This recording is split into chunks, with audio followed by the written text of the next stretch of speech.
Hello, welcome to our presentation this afternoon on how to take your presentation from good to great. My name is Mary Lazinski and I'm the Creative Director for Informs. Hi, my name is Shelley Wren and I'm the Director of Meetings at Informs.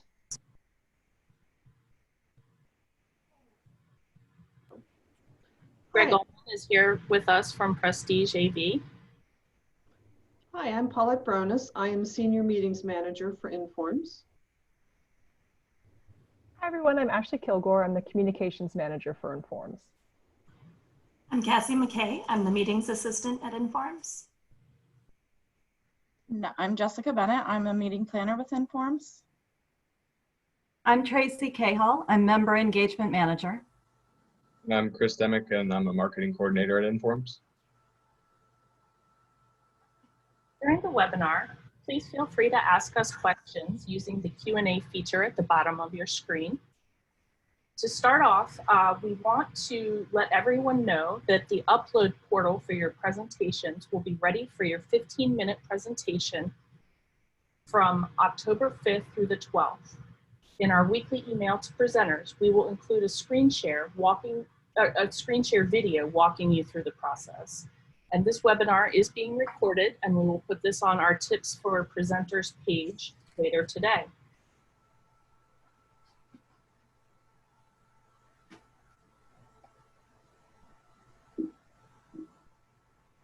In this webinar, we will be covering tips and tricks for recording a great presentation, creating content with a lasting impact, available tools to enhance your efforts, and uploading your presentation. And afterwards, we will have a Q&A.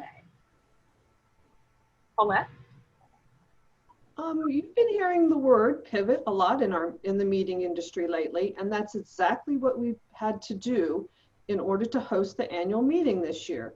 This meant tons of research into new products, many of which are in their infancy. Instead of researching hotels and doing site visits, we have been researching new hosting platforms and doing demo after demo to choose the right one that fits our meeting the best.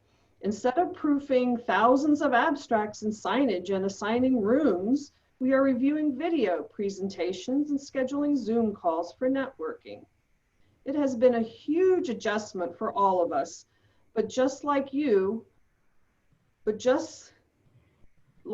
with the on-site conference, our attention to detail and determination to satisfy our attendees has driven that helps us motivate to produce an amazing event.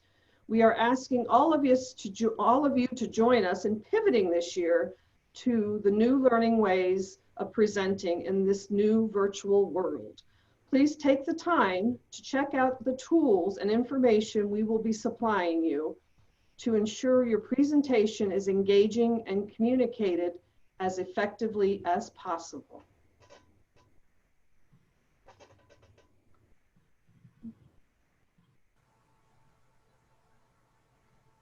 Sorry about this, guys. I just lost mine.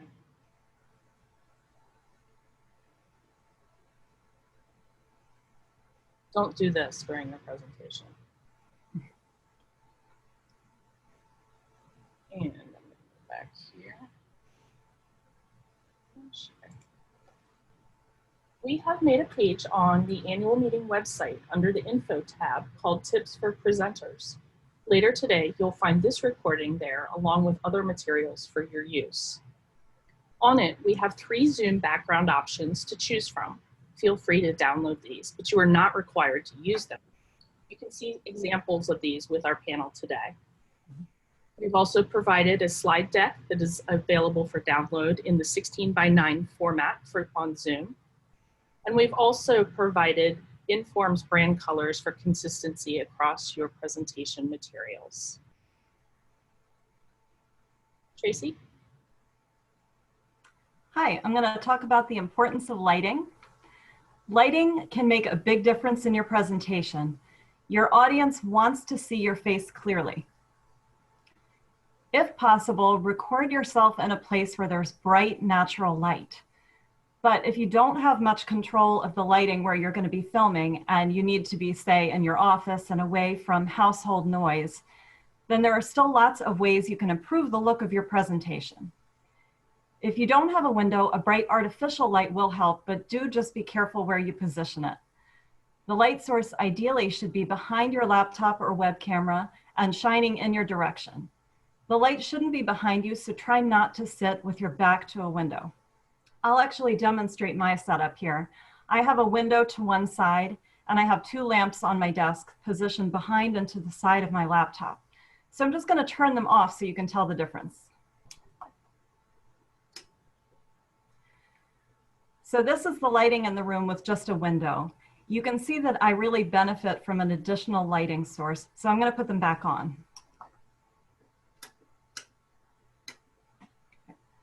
Another good trick, you could even add a white tablecloth to help bounce the light back up at your face. Try to position yourself so that you're in the light as much as possible. If you sit too close, you're likely to appear too bright. And if you sit too far away from your camera, you may be in shadows. If you do choose to use a virtual background, your actual background should be as plain as possible.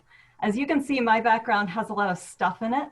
So that was awkward enough. It made the virtual background look kind of fuzzy, so I decided to just stick with reality.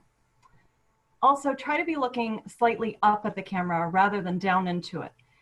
You can prop your laptop up on a stack of books. Mine is about 4 book heights high off the desk right now, and then sit so that your head and shoulders are in the frame. Remember that the goal here is for your audience to see your face clearly. So with the right tricks, you can make that work for you anywhere that you need to film. So next we're going to talk about the importance of good quality audio. One of my responsibilities with Informs is to host the Informs podcast, Resoundingly Human. And from my experience, I really can't emphasize how important taking time to ensure you have clear audio is to the success of your presentation. In a virtual setting, nothing is more disengaging than a presentation that is difficult to hear or overshadowed by interference and background noise. I'll provide a few tips that I typically share with my podcast guests to help ensure you record a terrific sounding presentation. First, remember to turn off email, chat, and any other computer notifications that might interrupt your recording. Even if you plan to do some sound editing to your recording, these types of interruptions can be very difficult to remove. Also, rustling papers, creaking chairs, and jingling jewelry are other sounds easily picked up during recording, and I encourage you to plan ahead to minimize this when you're setting up your recording space. In addition, air conditioning, ceiling fans, and other sources of low ambient noise can be picked up, so just something to think about when you're preparing to record. In addition, make sure family, coworkers, or roommates know you're recording, and they can hopefully minimize interruptions from children or animals. While most computers have built-in microphones, I encourage you to consider either using a headset or some other kind of external microphone. These help increase the quality and consistency of your audio, as well as give you a bit of freedom to move and adjust without impacting your proximity to the microphone. If you do plan to use your computer's microphone, I encourage you to maintain a close and consistent distance from your computer during recording. The closer you are to your mic, the clearer the audio will be, with less chance for background noise. Anytime you lean back or turn your head while speaking, this can impact the audio levels of your recording. So again, just something to keep in mind as you prepare to record yourself. We recommend everyone recording your presentation within Zoom. It really has a lot of flexibility that will help you edit your presentation later.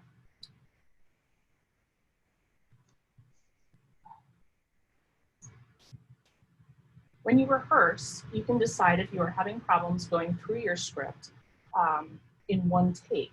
You might want to record the presentation in different sections and then edit using free tools, the clips, either with iMovie on a Mac or Windows Video Editor. Zoom provides both the MP4 video file and the MP3 audio file, along with an audio transcription file. If you are comfortable, record the Zoom entirely in speaker view, and then later you can add in your slides when appropriate. This can give you flexibility to splice in different views that combine shared screen and speaker view within your final presentation to create a more engaging time. And if you're not up for this, stop sharing your slides from time to time so that we can see you. Adding closed captioning is a thoughtful touch for our hearing impaired peers, but it also improves comprehension, which can be beneficial if English is your second language. This is very easy to do within Zoom, and I'll include these in the tips for presenters page.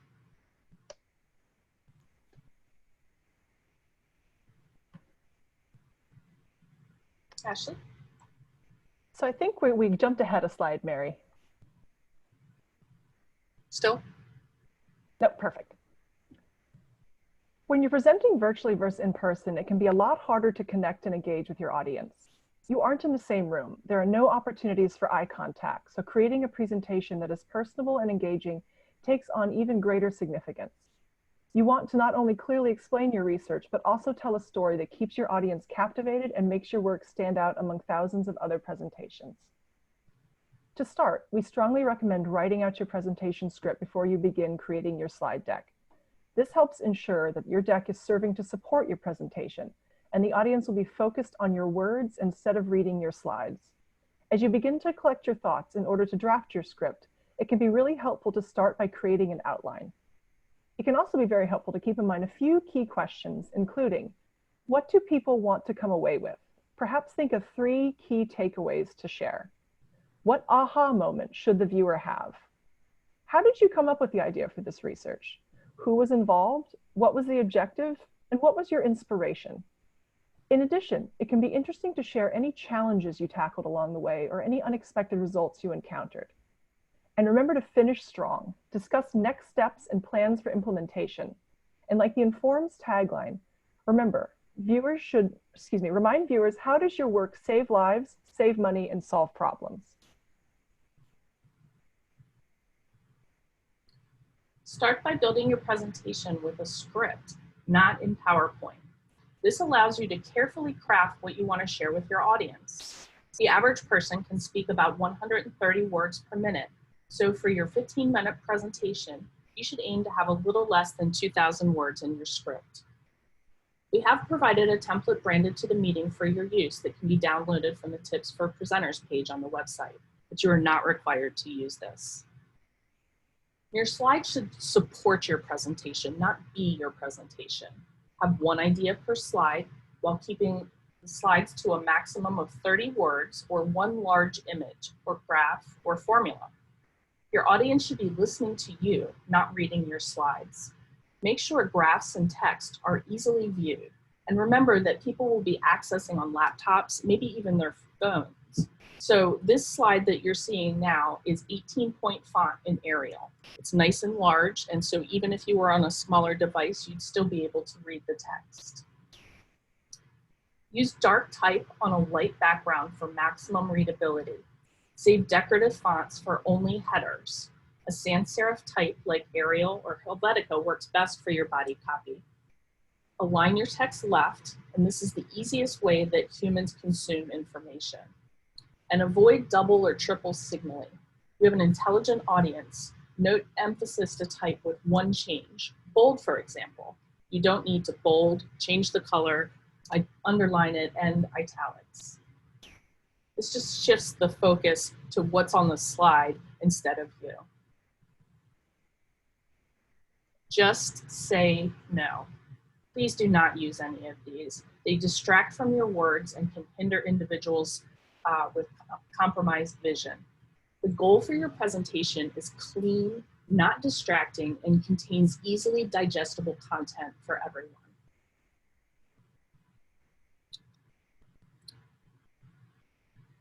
Don't procrastinate. October 4th is too late to start recording your presentation. This content will be available to your fellow meeting attendees for 3 months after the virtual 2020 Informs annual meeting is over. And in the past, session attendance was constrained by space and time. So perhaps the silver lining of this pandemic is that there can be a greater consumption of your project. In the past, you were competing with other sessions, and now your work can be seen by over 4,000 people. So please make sure you're within the 15 time limit for your recorded presentation. And really make sure to film yourself while you're practicing and then review the recording afterwards. Now is the time to be your own worst critic. Or if you're nervous to do that, you could ask a friend who you trust. But while you're reviewing the video, be conscious of hand movements if you're touching your face like we're all not supposed to, how much you're moving, and your position on the screen. And pay attention to your tone of voice. No one wants to listen to a presentation that sounds like this. So don't be monotone, show us your enthusiasm, your passion. This is what you love, and make sure to let that shine. And who knows what recruiters could be watching later. I also would avoid using garbage words. Garbage words are used when you are thinking of the next thing to say. And they sound a lot like,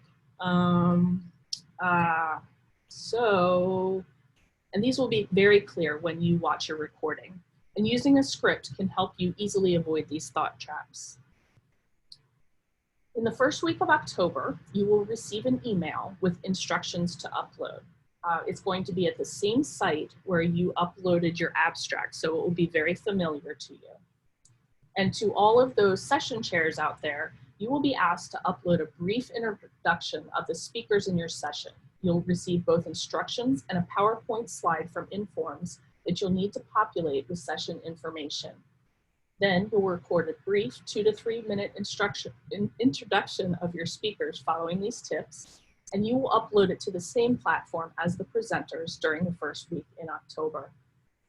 Make sure to keep an eye on the website in case you miss an email or need extra pointers, and we're going to be continuously updating the site with new tips and tricks.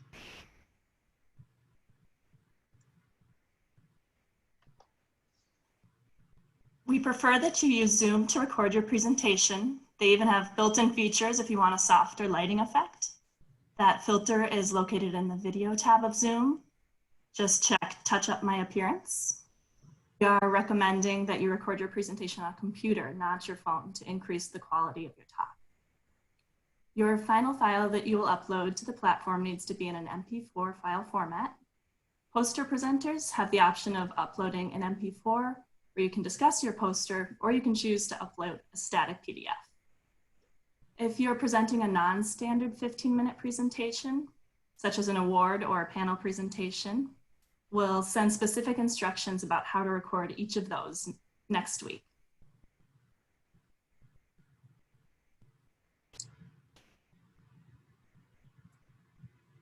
All right. Before we get started on our Q&A, I'd like to reintroduce Greg Ullman, who is the Director of Creative Services at Prestige AV. If you've ever attended an annual meeting in the past, you've seen them running between rooms with Mac adapters or fixing projectors. And Greg works with me on events like the awards ceremony and the Edelman Gala. And Greg, in your experience, what are the 3 most common mistakes when people are recording a presentation? Well, I think you've pretty well covered most of the common mistakes. Lighting, audio, and the third one's a little bit more complicated. Let me touch on the first 2 first. For every reason that they've explained, lighting and audio are so important. If they can't see you or hear you, then your message isn't getting through. And Zoom, although it's a nice platform, makes it very easy for you not to think about those things, because it makes it easy for you to try to get your message across. But there again, if you can't hear it or see it, then it's not really working. So really take those tips into account in how you present yourself. The third one is a little bit more complicated, and that is, even though you know your presentation by heart, it's getting that across. And if you've done presentations in live in a room, in a track room at one of the meetings, that's a little bit easier for you. But if it's your first one, it's real important to go through it several times to get comfortable with it and to get comfortable with the technology that you're using to get that point across. Great, thank you. And then what are the 3 coolest things you've ever seen people do in a recording? And please remember, this is a family show. Okay, you sprung this one on me. I don't know if I can pick out 3. I think the coolest thing from your presenter standpoint is just getting, the cool thing is getting their point across so that the people that are watching really understand what they're trying to say. And it's hard for me to tell you what that is because every Informs meeting I'm at, I don't understand a word that's said because I don't have that kind of background. So. Got it. All right, well, thank you. Well, I know we've gotten a lot of great questions in our Q&A. Paulette, if you want to start with one of them. Sure. The tutorial presentation, 60 to 75 minutes, have to be recorded and uploaded. Okay. Would you like me to answer that question? Sure. Yeah, so I know that there was different, so what we talked about here today was the standard presentation. That's your 15 minutes. There's 4 that will be in a session together. But a lot of the questions are about all of the sort of awards panels or panel discussions. So why don't you talk about how those will happen? Yes, as far as the tutorials, they will be the full 60 minutes and they will be recorded and uploaded. We will be sending out additional information for all the different types of submissions, whether you're a panelist or you're a flash session or contributed. We will be sending out information within the next week and the following week, giving instructions on your length of time, obviously, and how you should record these. Great, thank you.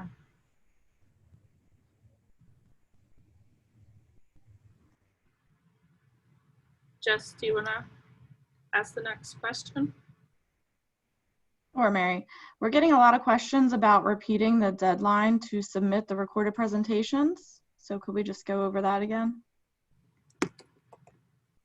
Yes, so the platform will be open from October 5th through October 12th. So you've got a week to upload. We do, like I said earlier, encourage you to start preparing ahead of time so that you have time to edit and really polish your presentation.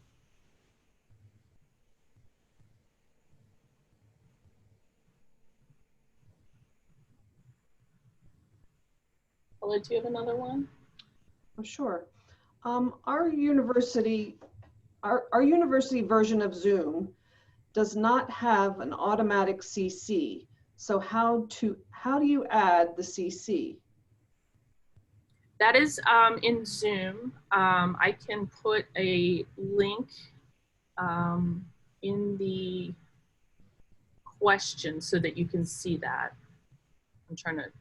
I'm gonna scroll and find that question and then I'll answer that. So if you wanna go on to the next, Jess. Okay. Can we change our recorded presentation after the first week of October if necessary?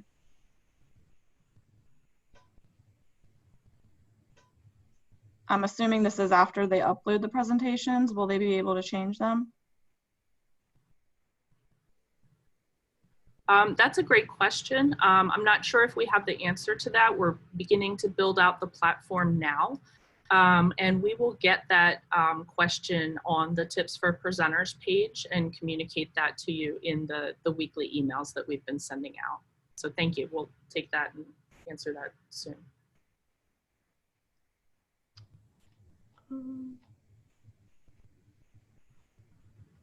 Is there a demo of recording on your website? A demo of recording your presentation. There is not currently, but I'd be happy to do that, sort of a screen share of how I'm operating the Zoom. I'll do that and get that up next week. Next one we have here. If we are recording with Zoom, do we have to upload the actual file or we share the link to our Zoom video? You'll have to upload the actual video. The next question we've received is, can questions from the audience be accommodated? Yes. So during your live, let me back up. Paulette and her team are currently creating the schedule. And so typically when we're in person at a meeting, there are tracks. We will have tracks. There will be 62 of them simultaneously. There will be a Zoom link for each one of those tracks. And so the sessions the individual presenting will be in their session. So there's 4 sessions within a track. Paulette, correct my language if I'm speaking out of turn. And that the session chair will introduce each one of the following 4 videos.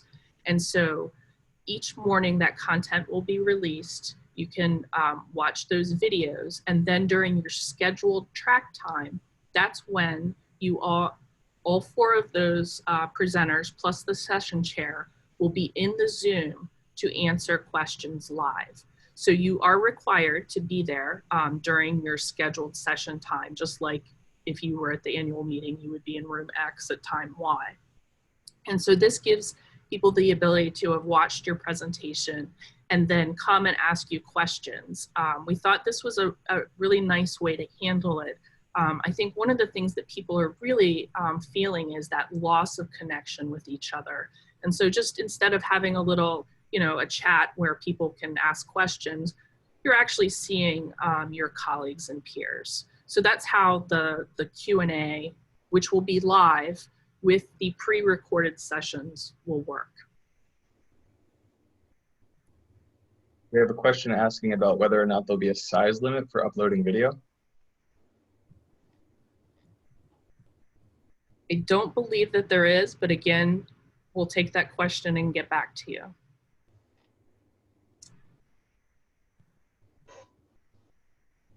How the time differences will be managed for the session scheduling.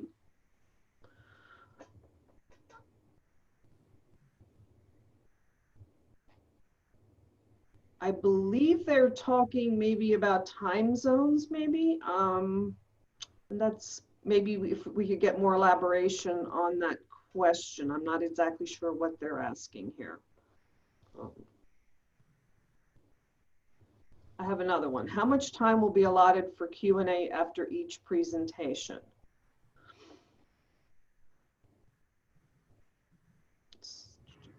I believe it's the 15 minutes, right? So each track is 75 minutes long.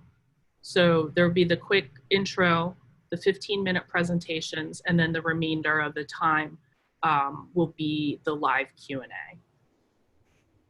But the presenters will be in that Q&A during the whole session time. So you could use the feature like we're doing here, Q&A, where they could be answering, or the chat, however we set that up. We still haven't decided that. But so you could be asking them questions along the whole 75 minutes if you'd like.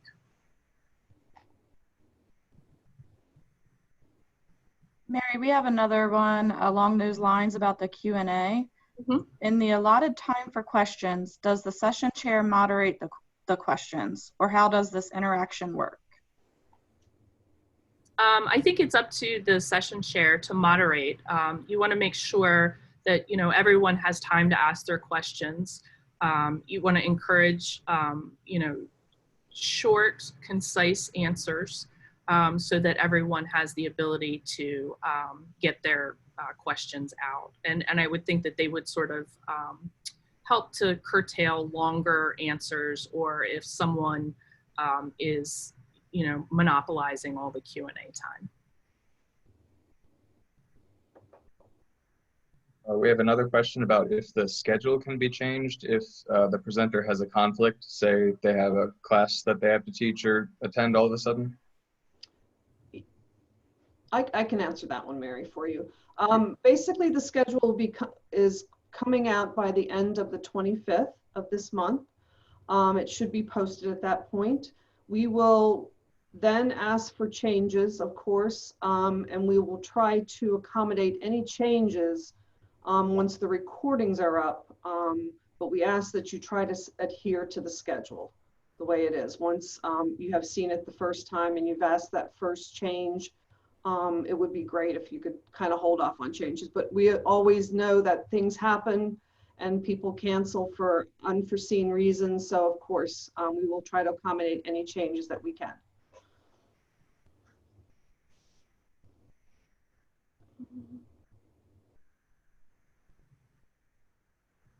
I have a question here. Is the program available so that we can be sure that we record a file for all presentations that may be part of? If it is available, where is it? If not, will it be available? Is it for the session chair introduction, maybe?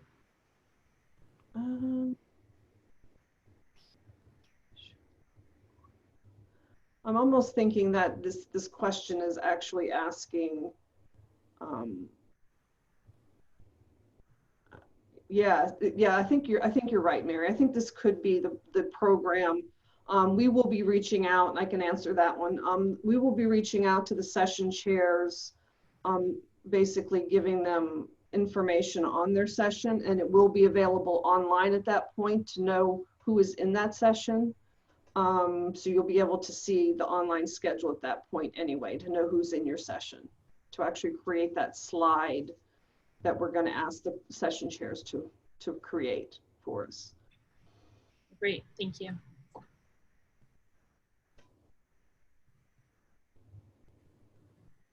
Here's one about Q&A again. What happens if there's a technical difficulty during the live Q&A? We roll with the punches. We know that this is not a perfect platform. We will encourage you to be at a place where you feel like you have reliable internet. I've come into the office here. I did a speed test at home. My upload speed, and that's what you really need to be mindful of, was a little over 11 megabytes per second. Here at the office with the cord into my computer with the T1 line, I'm at 250. So location really does matter. So if you can get to a place during your live Q&A session, that will really help us ensure a better quality. And we'll be problem solving throughout the days. So hopefully everything runs smoothly. Most likely we'll have some glitches, and we appreciate everybody's patience. Greg, you're muted. Sorry, that was a fail right there. I thought I'd unmuted. Ideally, you like to have 20 megabytes up as part of your service. A lot of times you can get by with 10, but I always feel a lot more comfortable if they have at least 20 megabytes streaming up. And you can check that by just typing in speed test, 2 words, into your browser and run a speed test, and it'll tell you what your download speed is and what your upload speed is. Great, thank you.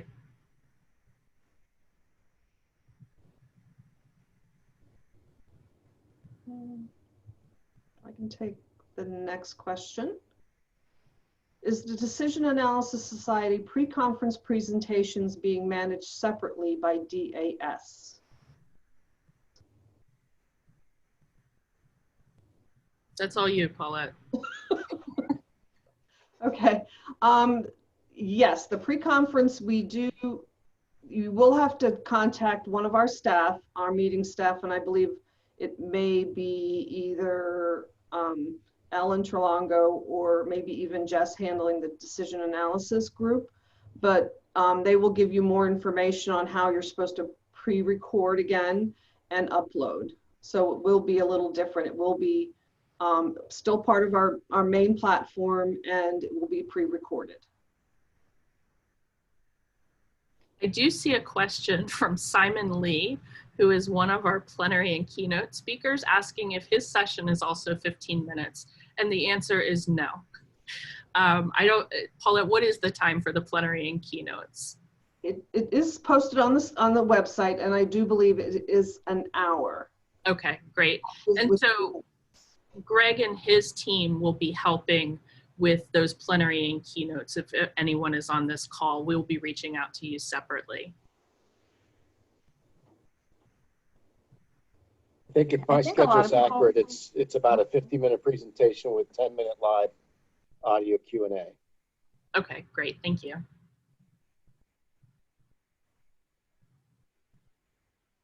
Okay, Mary, I have one about the presentations being available after the conference. Mm-hmm. We will have the platform live for 3 months after the end of the conference. So any of the sessions that you missed, you had to, do the homeschooling, they'll be available on demand. So when you get time, you can learn about the latest thing with your cup of coffee in the morning or whenever it fits your schedule. So that is another benefit, really, is the flexibility and the breadth and size of the content we're offering for this meeting. We have one about whether or not there's a minimum time limit for a presentation. I don't think there's officially a minimum. We would encourage you to use your time to, share your work. I think this is a really incredible opportunity to get a lot more eyes on it than you normally would. So I would really try and hit around that 2,000 word, limit for your speech when you're writing that out. A good framework to use is always tell them what you're going to tell them, and tell them what you told them. But really sort of a clear, backbone to the presentation using some of the tips that Ashley shared. Okay, the next question coming in, will questions in the Q&A be made by the audience verbally, or will the people type the questions into the Q&A box like this? So for the track sessions, there will be a Zoom where the session chair and all of the panelists presenters will be present, and then you can join and ask them questions. Just, it won't be a webinar like this is, it will be a Zoom meeting that's attached to that. So everyone can have their camera on and everyone can have their mic on, and you can have a conversation just like, we're doing within the panel now. There will also be the chat feature. So if you feel more comfortable asking it not on camera, you can do that as well.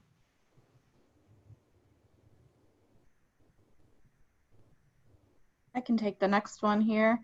How would you recommend us to exchange contact information with the attendees after the session if necessary?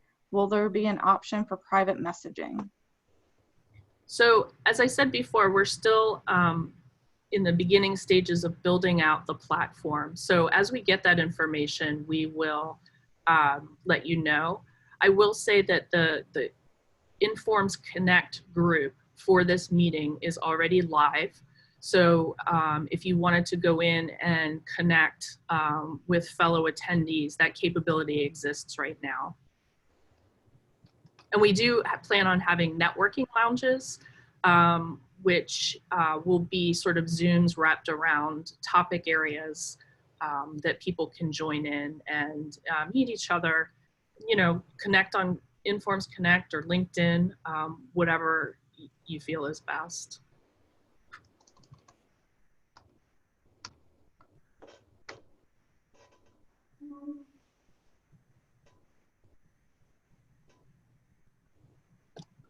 I can grab the next question. Is there a printed copy of the presentations available online? Where will the papers be? So in years past, you have uploaded your abstracts to a platform we call Oasis. Your presentations for this will also be uploaded to Oasis. And so there will be, when you uploaded your presentation, you had keywords. So those are important in terms of making your content findable.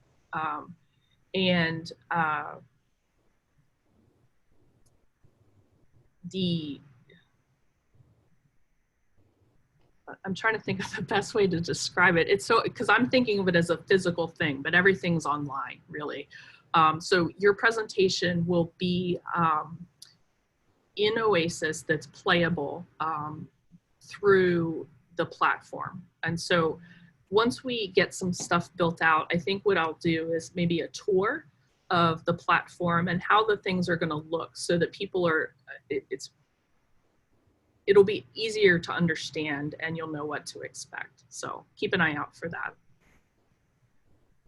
And we have 2 emails going right now to 2 different audiences. One is the emails to attendees who are presenters, and then one to attendees who are not presenters. And then after the upload deadline, which is October 12th, we're going to merge those 2 audiences together. And then in that weekly email, we'll be covering some of these things, like how do I chat with someone? How do I get into a networking lounge? How do I show up for my live Q&A? So we know that you guys have a lot of questions, and you know, as we're building these things out, we'll share the information that we have as soon as we get it. Mary, a couple people had questions about what to do if their university does not have a Zoom license. I think that everyone can sign up for a free Zoom account. I think there's a limit to the amount of time that you can use it, like maybe 30 minutes or 45 minutes. But that is way above the 15-minute limit for the presentation, so that shouldn't be an issue. Yeah, there's the free Zoom account gives you 40 minutes per call, so it should be enough to do what you need to do. Great. There is a couple questions concerning abstract editing, and I might pass this off to Cassie to answer. Someone is asking, can they still edit their abstracts, their current abstracts? You can, yes. I'm sorry. Was there more? We've left the editing deadline open till September 21st. So you can still get in there and make your final edits. I did see that there was a question about the posters. So what we're offering to poster presenters is 2 options. One is to do a Zoom recording, just like you saw, and that you can upload an MP4. So it would be a recording of your presentation. So it would be you speaking, explaining your poster, and you know, highlighting different parts of it. Maybe you could zoom in and that sort of thing. The other option is a static PDF. So if you were camera shy and you just wanted to let your work stand on its own, you do have the option to just upload the PDF. And I'm not sure, Paulette, how will the Q&A go with the posters, or is there a Q&A with the posters? There is a live chat with the posters.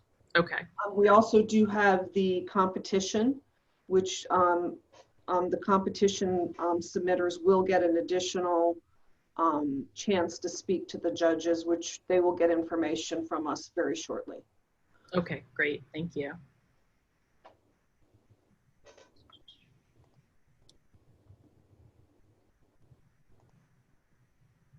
Trying to scan through these. Do you guys see other ones that we're missing? There's one about presentation certificates. Just, are they going to receive those? I think I can probably answer that. In the past, we have actually, people that have attended the meetings and actually presented, we have sent presentation certificates to them. This is really no different. We will, if you request one, we will definitely provide you one, so. I do see a question here about people working for the government needing to get public, shoot, it's jumping around, public release authorization for the presentation. It is the end of the fiscal year, so getting this reviewed the first week of October will be difficult, if not near impossible. Is there any kind of flexibility in the upload date? If you do reach out to us, we can definitely put you on a list that we can give you some sort of flexibility. We always try to help work with our speakers. So yes, we can probably give you a little bit of extra time to do that. Just please reach out to us first.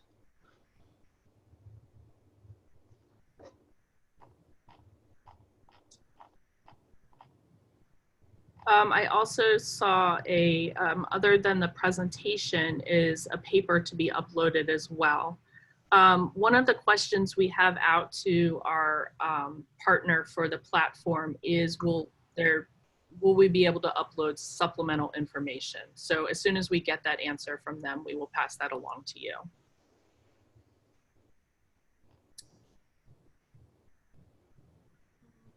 So there's a couple questions from session chairs also.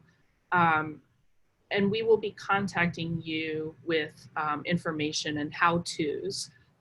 We would love for you to be, a host and facilitator for that live Q&A, as we said before. And if, I'm seeing what the thing is, whether you'll be able to mute people.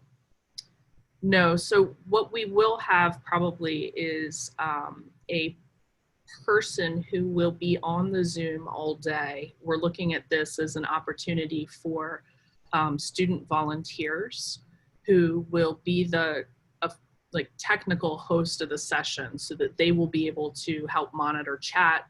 If there's bad actors, they'll be able to boot them out, those types of things. So yes, so the session chair will be there for that particular amount of time, and then the student volunteers will be there for the duration of the day. And are you still looking for volunteers, Paulette? We are in fact, and Cassie McKay, who is on this call, is actually handling the volunteers. So if you are interested in volunteering, please reach out to Cassie. Mary, one more. Oh, I'm sorry. No, go ahead. Just one more thing I saw multiple questions about. Are we going to be posting anything on the website that might be a sample of what we're looking for as far as the presentation goes? Maybe a little clip or something that they can look at? I will do a recording of how to record your presentation. If that's not meta, I don't know what is. In terms of your presentation, I mean, you know your content best. There might be an opportunity for you to, share your script or your deck with your advisor or peers where they could help. I'm not probably the best person to talk about crafting a OR or analytics deck. So other than the general presentation guidelines that we've shared here.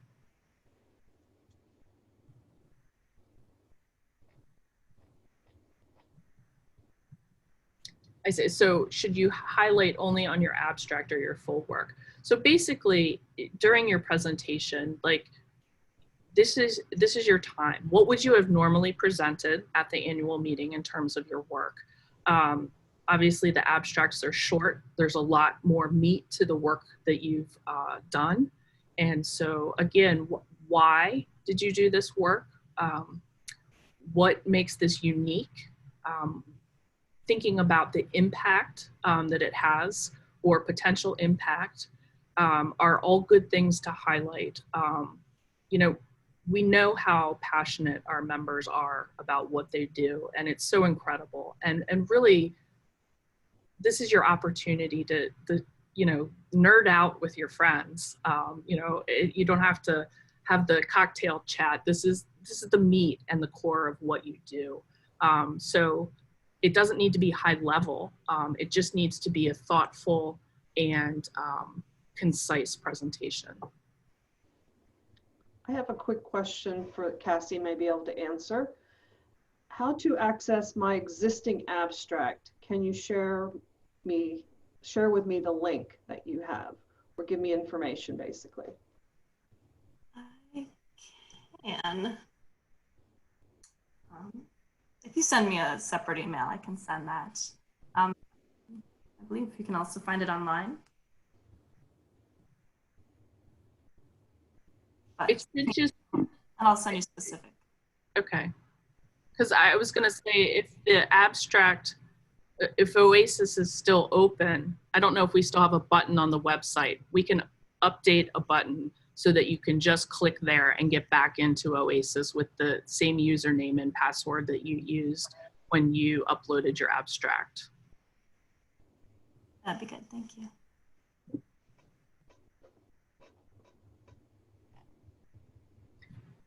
Alrighty, well, thank you everyone for your time. We really appreciate you being here. We hope you are getting as excited about this meeting as we are. Of course, we'd love to see everyone in person, but it's unique times. We have set up personas in our logo. There's 9 people. You can find them on the website as virtual meeting guides. They will be creating sample itineraries for themselves. If you're new to Informs, they sort of cover different areas. Some are students, some are professionals. There's people in both industry and academia. And I would like to highlight Sarah. She is the one in the upper right corner of our logo with the orange shirt and the white hair with the bun on top. She is Inform's staff member. So there is a form on her page. If you have additional questions, she'd be happy to answer them for you. And we're also tweeting those out on our official Informs annual meeting Twitter channel. So make sure to follow that too. We will be, like I said, the weekly emails will be going out to help keep you informed and updated. And if there's any other questions that you have, please don't hesitate to reach out to any of us. We have a wonderful team here, and we're so excited for this opportunity to share this new experience with you. So thank you. Have a great day.